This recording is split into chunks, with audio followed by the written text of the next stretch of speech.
नमस्कार बच्चों। बीए प्रथम वर्ष में पढ़ाया जाने वाला विषय ह्यूमन फिजियोलॉजी एंड मदरक्राफ्ट के अंतर्गत आज हम डाइजेस्टिव सिस्टम या पाचन तंत्र को पढ़ेंगे। तो बच्चों, भोजन मनुष्य की सबसे महत्वपूर्ण एवं मूलभूत आवश्यकता है। इसके बिना जीवन अधिक दिनों तक नहीं जी सकते। भोजन से ही हमारी शरीर को बल, ऊर्जा एवं ताप की प्राप्ति होती है। जैसे स्क्रीन पर आपको पाचन तंत्र के बारे में बताया गया है। पाचन तंत्र में कौन कौन से अंग मिलकर पाचन तंत्र को संपूर्ण करते हैं, यह दिखाई दे रहा है। हम जो भोजन करते हैं वह शरीर के विभिन्न अंगों के द्वारा सूक्ष्म अंगों में विभक्त हो जाता है तथा पाचक रसों की सहायता से अत्यंत ही सरल यौगिक में टूट जाता है। अब यह सरलतम यौगिक रक्त द्वारा शरीर के विभिन्न अंगों में, ऊतकों तथा कोशिकाओं में जहाँ कहीं भी पोषक तत्वों की आवश्यकता होती है वहाँ तक ले जाया जाता है। इन सारी क्रियाओं को करने के लिए विभिन्न अंग होते हैं जिन्हें पाचन अंग या डाइजेस्टिव ऑर्गन कहते हैं तथा इस तंत्र को पाचन तंत्र या डाइजेस्टिव सिस्टम कहा जाता है। पाचन तंत्र को मुख्यतः दो भागों में विभक्त किया गया है, आहार नाल या एलिमेंट्री कैनाल तथा संबंधित ग्रंथियां या एसोसिएटेड ग्लैंड्स। आहार नाल मुख गुहा से प्रारंभ होती है तथा गुदा द्वार तक समाप्त होती है। मुंह, ग्रसनी, ग्रासनली, अमाशय, पक्वाशय, जेजुनम, बड़ी शेषात्र, बड़ी आंत, मलाशय तथा मल द्वार आहार नाल के अंतर्गत आते हैं। इसी तरह से लाल ग्रंथियां क्लोम या अग्नाशय तथा यकृत पाचन से संबंधित ग्रंथियां हैं जो विभिन्न प्रकार के पाचक रस तथा एंजाइम निकालती है और पाचन क्रिया में सहायता प्रदान करती है। पाचन क्रिया में भाग लेने वाले अंग जो हैं वो इस प्रकार से हैं। भोजन को पचाने के लिए कई अंग तथा ग्रंथियां होती हैं जो पाचक रस तथा एंजाइम को स्रावित करती हैं। भोजन मुंह से ग्रासनली के द्वारा आमाशय में पहुंचता है। यह एक थैले के समान संरचना होती है। भोजन नली की लंबाई लगभग 30 फीट होती है। आहार नाल को हम निम्नलिखित भागों में बांटा गया है उसे बता रहे हैं। सबसे पहला है मुख गुहा या बक्कल कैविटी। इसे ही मुख कहते हैं। मुंह भोजन की नली का मुख्य द्वार है। यह बाहर से ऊपरी तथा निचले होठ द्वारा खुलता है। मुंह में ही दांत स्थित होते हैं जो भोजन को तोड़ने, फोड़ने, कतरने और चबाने का कार्य करते हैं। यही जीभ भी होती है जो काफ़ी मोटी और मांसल होती है। इस पर स्वाद कलिकाएं पाई जाती हैं जो स्वाद मालूम करने में सहायता प्रदान करती हैं। भोजन जब दांतों के द्वारा अच्छी तरह से पीस दिया जाता है तो यह जीभ की सहायता से निगला जाता है। लार ग्रंथियों द्वारा लार स्रावित होती है जिसमें टाइलिन नामक एंजाइम पाया जाता है। यह टाइलिन भोजन के साथ मिलकर क्रिया करता है और मांड या स्टार्च को कुछ सीमा तक पचाता है। अतः भोजन का पाचन मुँह से ही प्रारंभ हो जाता है। मुंह गुहा में हमने बताया कि दांत होते हैं। दांत प्रकृति ने मानव को भोजन को खूब अच्छे से चबाने के लिए 32 दांत दिए हैं जो दोनों और ऊपरी जबड़ों तथा निचले जबड़ों में 16-16 की संख्या में होते हैं। इनका मुख्य कार्य भोजन को तोड़ना, फोड़ना, कुतरना, चबाना और पीसना होता है। आगे के दांत कृतक दांत कहलाते हैं जो भोजन को कुतरते और काटते हैं। बाकी के दांत भोजन को तोड़ने, फोड़ने एवं पीसने का कार्य करते हैं। भोजन मुंह में दांतों का जो क्रम है एवं संख्या है वो स्क्रीन पर हमने चित्र के माध्यम से आपको समझाना चाहा है जो कि स्क्रीन पर दिखाई दे रहा है। भोजन बहुत अच्छे से चबाकर किया जाना चाहिए। भोजन को जल्दबाजी में नहीं किया जाना चाहिए। बिना चबाए भोजन करना स्वास्थ्य के लिए हानिकारक है। इससे कई प्रकार की बीमारियां जैसे अपच, रक्तहीनता, खट्टापन, मंदाग्नि इत्यादि होने का डर रहता है। अब मुख गुहा का जो दूसरा भाग है वो है जीभ। ये काफ़ी मोटी और मांसल होती है। इसमें कई प्रकार की स्वाद ग्रंथियाँ होती हैं जो स्वाद का ज्ञान कराती हैं। ये ग्रंथियाँ छोटे बड़े अंकुर या कलिकाओं के रूप में होती हैं। जीभ के बहुत से कार्य हैं जिसमें सबसे पहला स्वाद का मालूम करना, चबाने के कार्य में सहयोग करना, चबाए हुए भोजन को ग्रास नली में धकेल कर निगलने में सहायता प्रदान कराना। जीवा स्पर्श ज्ञान में भी अहम भूमिका निभाती है। जीभ में म्यूकस तथा सीरस तरल का निरंतर स्राव होता है जिससे मुंह में हमेशा ही तर एवं नमी रहती है। यह स्राव जीवा में उपस्थित श्लेष्मिक ग्रंथियों द्वारा होता है। जीभ बोलने एवं शब्दों के उच्चारण की क्रिया में सहायता करती हैं। अब मुंह गुहा का अगला भाग है लार ग्रंथियाँ।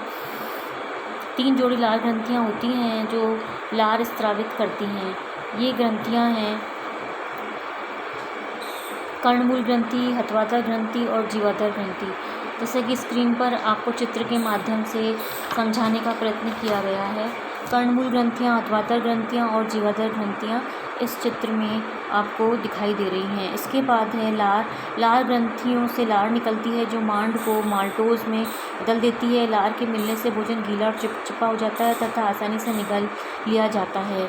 लार में अकार्बनिक लवण, sodium chloride, potassium chloride, lipase, mucin जल और तथा टाइलिन पाया जाता है। ये उदासीन प्रकृति के अथवा कम अम्लीय pH 6 से 7.0 तक होता है। लार के बहुत से फंक्शंस हैं जिसमें मुख्य लार को हमेशा गीला किए रहता है जिससे बोलने में सहायता मिलती है। भोजन के साथ मिलकर भोज्य पदार्थ को गीला, चिपचिपा और लुगदी के समान बना देता है। मुंह में एंटीसेप्टिक की तरह कार्य करता है।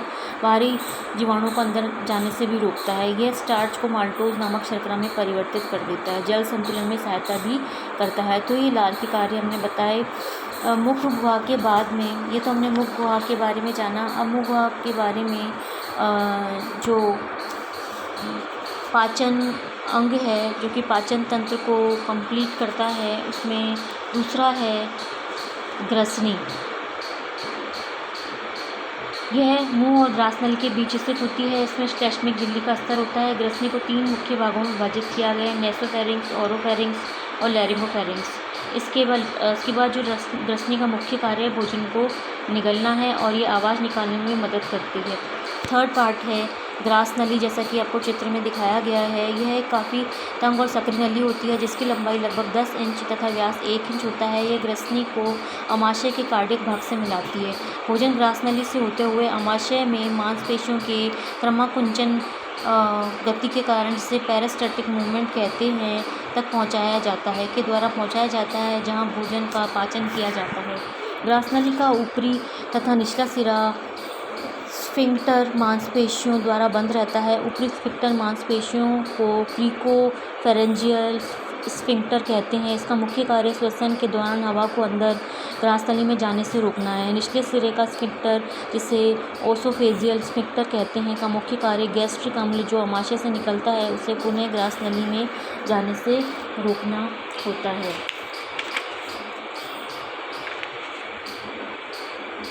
ग्रासनली की आंतरिक संरचना में मुख्यतः 3 स्तर होते हैं।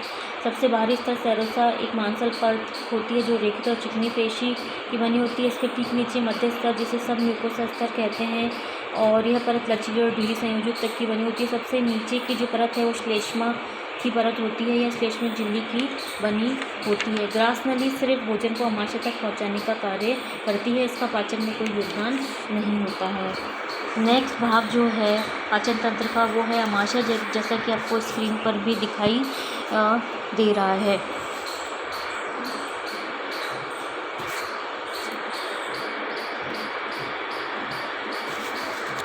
अमाशय अंग्रेजी के अक्षर जे के समान होता है। यह आहार नाल का सबसे अधिक फैला हुआ भाग होता है जो एक थैली के सदृश दिखाई देता है। यह डायफ्राम के ठीक नीचे कुछ बाईं और उदर गुहा में स्थित होता है।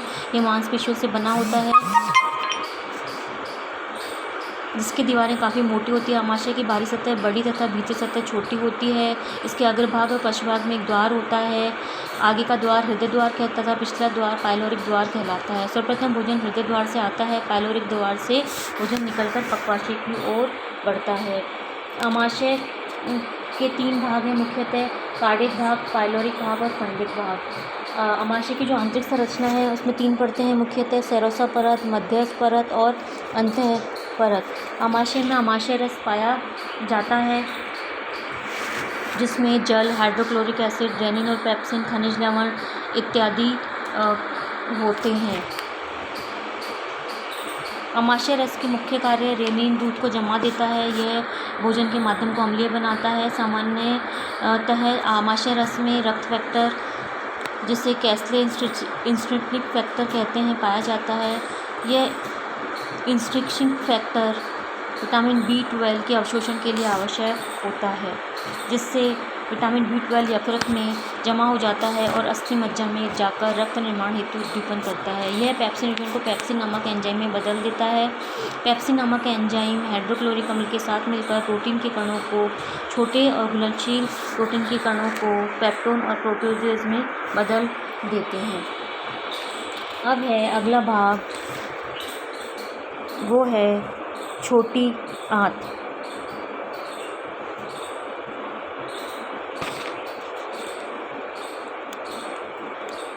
जैसा कि स्क्रीन में आपको दिखाई दे रहा है, छोटी आंत कहाँ पर अवस्थित होती है? पाचन तंत्र में। यह घुमावदार ऐठी हुई नली होती है जो अमाशय से लेकर बड़ी आंत तक फैली रहती है। इसकी लंबाई लगभग 22 फीट होती है। इसके मुख्यतः 3 भाग हैं, पक्वाशय, ज्योजिनम और इलियम। पक्वाशय छोटा टेढ़ा भाग होता है, ज्योजिनम बीच का भाग होता है और इलियम यह आंत का शेष भाग होता है। छोटी आंत की जो आंतरिक संरचना है उसमें भी सेरोसा परत, मांसपेशी परत, अंतः श्लेष्मिक परत होती है और एक श्लेष्मिक झिल्ली होती है, जो कि छोटी आंत की संरचना को पूर्ण करती है।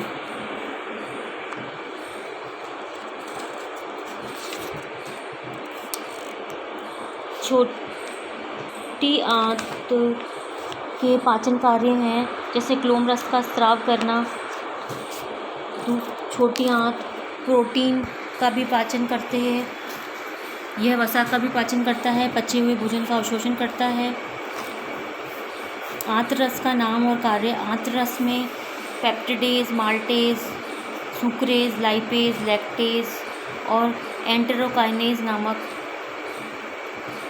एंजाइम्स होते हैं। पेप्टिडेज क्या करता है? यह प्रोटीन का जो पेप्टोन होता है उसको अमीनो अम्ल में कन्वर्ट कर देता है पेप्टिडेज एंजाइम की उपस्थिति में। इसी तरह से माल्टोज ग्लूकोज में कन्वर्ट हो जाता है माल्टेज एंजाइम की उपस्थिति में। सुक्रोज ग्लूकोज प्लस फ्रैक्टोज में कन्वर्ट हो जाता है सुक्रेज की उपस्थिति में। वसा जो है वसीय अम्ल और ग्लिसरॉल में परिवर्तित हो जाती है लाइपेज के माध्यम से, और दूध शर्करा लैक्टेज के माध्यम से ग्लूकोज प्लस गैलेक्टोज में कन्वर्ट हो जाती है। इसी तरह से ट्रिप्सिनोजन एंजाइम ट्रिप्सिन में परिवर्तित हो जाता है एंटेरोकाइनेज की उपस्थिति में। अब है बड़ी आंत, जैसा कि आपको चित्र में दिखाई दे रहा है। छोटी आंत का इलियम भाग बड़ी आंत में आकर ख़त्म होता है। बड़ी आंत को मुख्यतः 3 भागों में बांटा गया है, कोलन, सीकम और मलाशय। जो कोलन है ये बड़ी आंत का प्रारंभिक भाग है, जो लगभग 4.5 से 5 फीट लंबा होता है। इसका आकार अंग्रेजी के एस अक्षर से मिलता जुलता है। कोलन देखने में छोटी आंत के समान ही होता है, परंतु उसकी लंबाई उतनी नहीं होती है। इसका क्षेत्रफल छोटी आंत की अपेक्षाकृत बड़ा होता है। इसके अंदर अंकुर नहीं होते हैं। गॉबलेट की कोशिकाएं इसमें म्यूकस स्रावित करती हैं। इसमें जो पेशी स्तर होता है वर्तुलाकार तथा अनुलंब होता है। इसमें जो अनुलंब पेशी होती है उसमें 3 लंबी लंबी धारियां पाई जाती है, जिसे टिन्नी कहते हैं। टिन्नी के दोनों ओर कोलन की भित्ति बाहर की ओर फूलकर कई छोटी छोटी थैलियों में विभाजित हो जाती है। इसी के कारण कोलन की गुहा का क्षेत्रफल अधिक बढ़ जाता है। इसमें से जो म्यूकस निकलता है वह भोजन को लसलसा बनाए रखता है। सेकेंड पार्ट है बड़ी आंत का सीकम। यह कोलन के प्रारंभिक भाग से बनता है और लगभग 10 सेंटीमीटर लंबा होता है। इसके अंत में अपेंडिक्स होता है। मलाशय तीसरा पार्ट है बड़ी आंत का। यह आहारनाल का अंतिम भाग है तथा गुदानली का एक भाग है। गुदानली लगभग 4 सेंटीमीटर लंबी होती है। मलाशय की लंबाई 15 सेंटीमीटर होती है। इसके अंत में एक वृत्ताकार छिद्र होता है जिसे मलद्वार कहते हैं। यह द्वार वृत्तीय पेशिकाओं से घिरा होता है, जिससे ये बंद रखा जाता है। बड़ी आंत के जो कार्य हैं, यह जल का अवशोषण करता है। पचा हुआ भोजन जब बड़ी आंत के अंतिम सिरे तक पहुंचता है तो ठोस बन जाता है और अवशिष्ट पदार्थ के रूप में मलाशय में आकर जमा हो जाता है। यह खमीरीकरण का कार्य करता है। बड़ी आंत में कुछ विशेष प्रकार के जीवाणु या बैक्टीरिया होते हैं जो भोजन को खमीरीकृत कर देते हैं। यह सेलुलोज पर क्रिया करके विभिन्न गैसें जैसे methane, carbon dioxide, hydrogen sulphide आदि गैसें बनाते हैं। बड़ी आंत कुछ मात्रा में ग्लूकोज का अवशोषण भी करती है। यह बाहरी धातुओं या मेटल्स को निष्कासित करता है। जीवाणुओं की सहायता से कई उपयोगी चीज़ों का संश्लेषण भी करता है।